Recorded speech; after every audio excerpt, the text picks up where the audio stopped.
Welcome to the Audiation in the Wild podcast with your hosts, Beau Taillefer and Eric Rasmussen.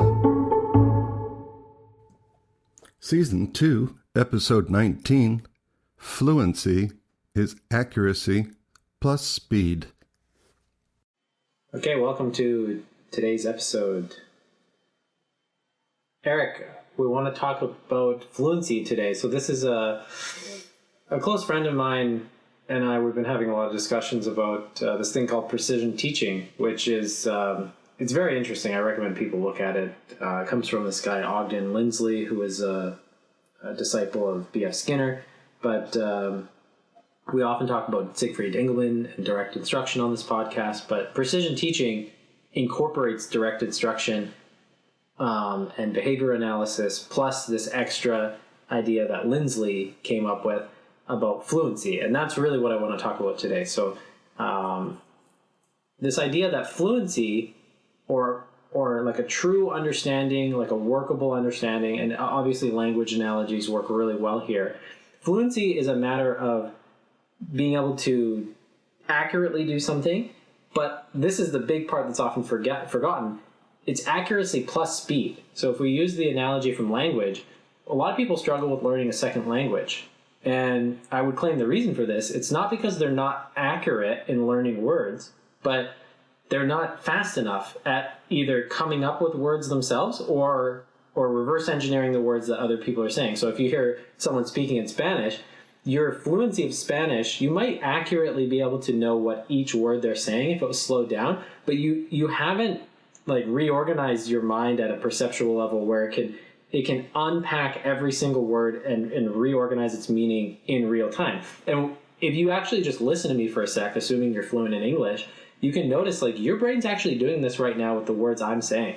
I'm speaking quite quickly and the words are coming at you, but your brain can effortlessly unravel the sounds that are coming into your ears into bits of meaning. And that's what fluency is. It's this meeting place of accurately being able to accurately being able to decipher the sounds into meaning, but also with a high threshold of speed. So of course, what do I start thinking about when I hear all that? How does this relate to music learning theory and all the sequential objectives that we have and how audiation works and how playing an instrument works? So I mean that's the pitch. So like when I say that, Eric, like what goes off in your brain? They're so analogous, really. The thing for me is you can teach somebody to audiate, but if they're not clicking along quickly enough with you, they're not going to improvise for sure. Or they're going to have frustrations while composing. Or, they'll be able to spit back a tonal pattern, but now you got to string them together.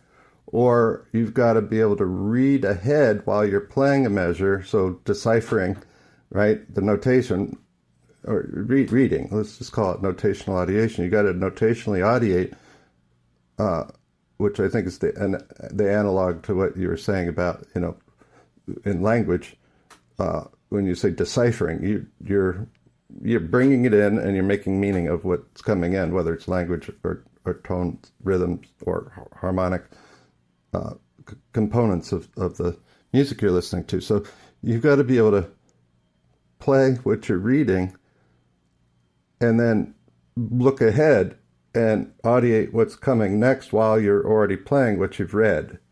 And if you're not fluent, you're going to be in, like I'm playing what I'm reading and I'm not quite ready to get to the next measure. When I do, I jump my brain into the next measure. Well, that's not fluent yet. When you can start predicting, phrases and that, they're getting more fluency. When you've got more, more components that you're able to thread together quickly, it makes a big difference how far you're thinking ahead, how far you're audiating about what's to come, if you're sight reading or just plain reading. And there's a difference there in terms of how much fluency you need to pull that off and be musical. Man, there's so much in what you just said. Like, there's so much there. Like, I just want to unpack a couple of things. Like, when we talk about reading music, I mean, we're using reading to mean notational audiation, not decoding in this context. But I mean, what Eric's saying is that like when you are reading a piece of music, if it's actually at a level that you're fluent at, so you have enough accuracy and speed, you have enough cognitive bandwidth or working memory left over to actually read ahead in the music or to predict what the sounds are going to be next. But if you're at this point where like what you're reading, like even if you can be accurate with deciphering the tonal patterns and the rhythm and all of that and putting it on your instrument all through notational audiation, if you're still not quick enough at it, you have no leftover mental bandwidth in your kind of audiation working memory to predict what's happening. And I think this idea of improv being the skill of anticipating where rhythms are going to go and chord progressions are going to go and tonal patterns are going to go, it's a sense of it's a function of fluency. So the speed has to be high enough. And this is why I really prefer students when they're learning to improvise, and myself, to learn how to improvise over things that you have mastered. Like, people are generally adding way too many functions and way too much complexity. At an appropriate tempo right off the bat. At the appropriate tempo, yes. Right off the bat. So you're not slowing things down so you can learn it. Like, throw it at them right? And we haven't gotten into this other discussion that we want to record a podcast on whole part, whole learning and chaining. But chaining is this like great idea. You should look up this interview with this guy, Jason Solomon. He's a trombone professor. But he talks about how learning at tempo, especially for playing an instrument, it can give you these benefits that you don't get when you try to learn the piece slow and scale it up. Because when you learn the piece at tempo, but only a couple notes at a time and chain the notes together, you're teaching your brain what the final product is like, both in the motor patterns and the audiation pattern. But if you try to learn the piece slow and scale it up, sometimes the scaling up doesn't actually work. You know, sometimes if the piece is supposed to be at 140 beats per minute, you can play it at 60, you can play it at 80, you can play it at 100. But for the love of God, you can't get past 120, like no matter what you do.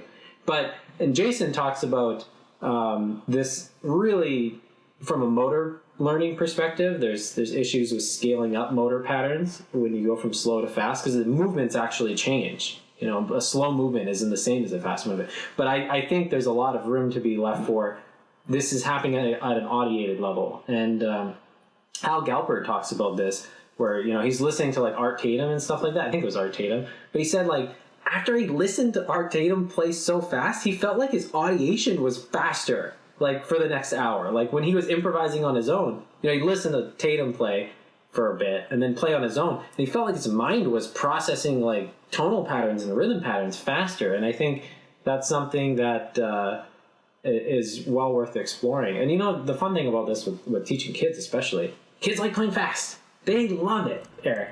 They love playing fast. Like, and I think too this fast is so to cool. be accurate. Yeah, for sure.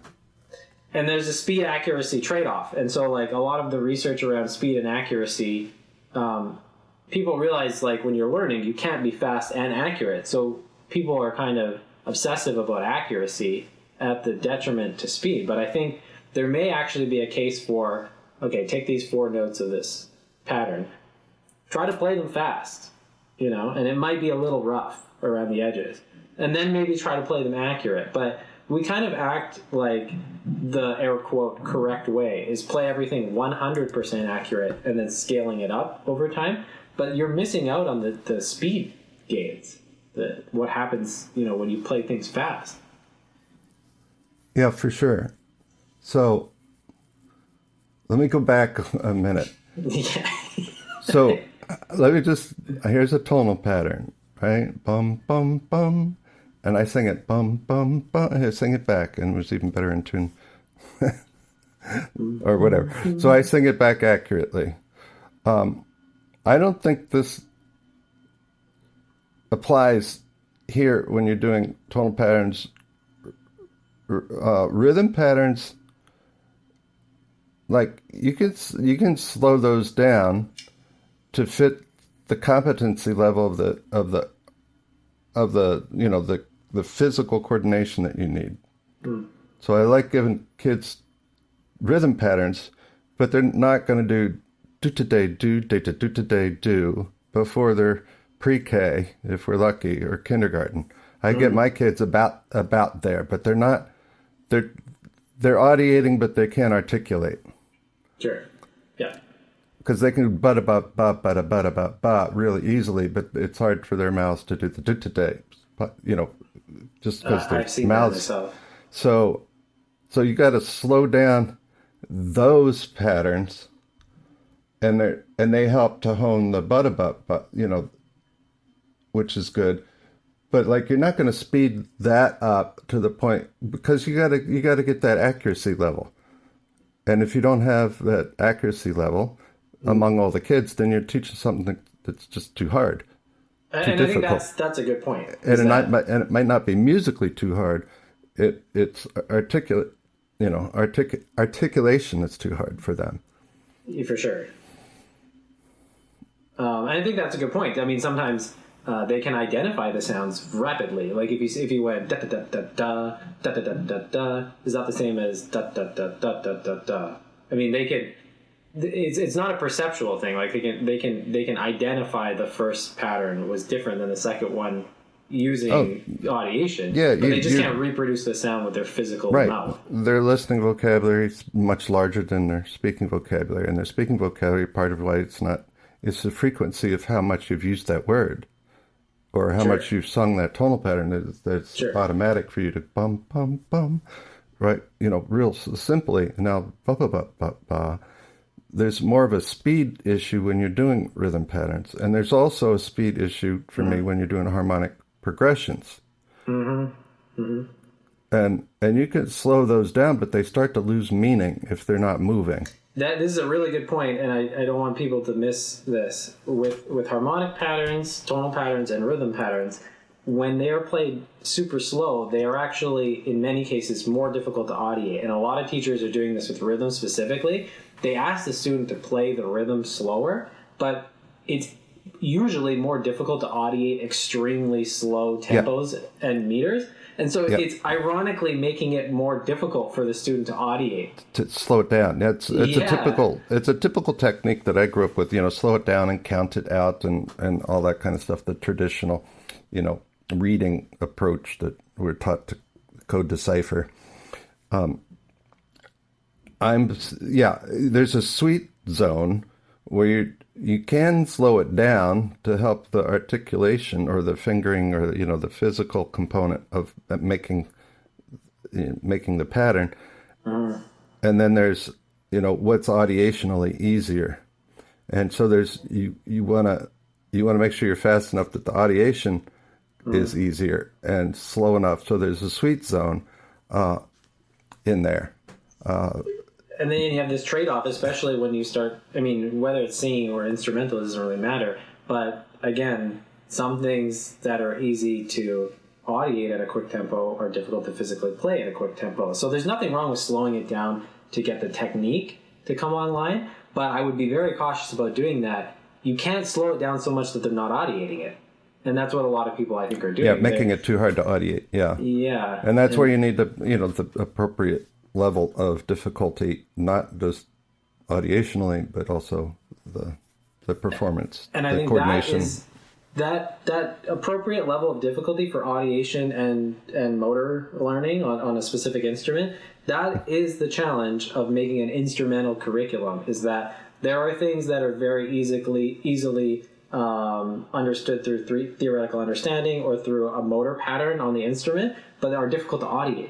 And so for the beginning student, you kind of need to find things that are easy motor pattern-wise and to audiate at the same time. Because you can find, there's tons of guitar method books that have things that are physically easy to coordinate, but they're hard to audiate. And so it's not satisfying for the student to play them. But then you have the reverse. Some of the stuff's easy to audiate, but it's hard to freaking play. So the job of the teacher is to find a repertoire that kind of hits the nexus point between those two. Yeah, and you want to keep pushing both of those points. So if something's too easy to audiate but technically difficult, eventually you want to find something that'll raise their level of audiation along with their technical, have something that's in that balance. Or is it possible that it's better to have something super easy to audiate that is technically difficult because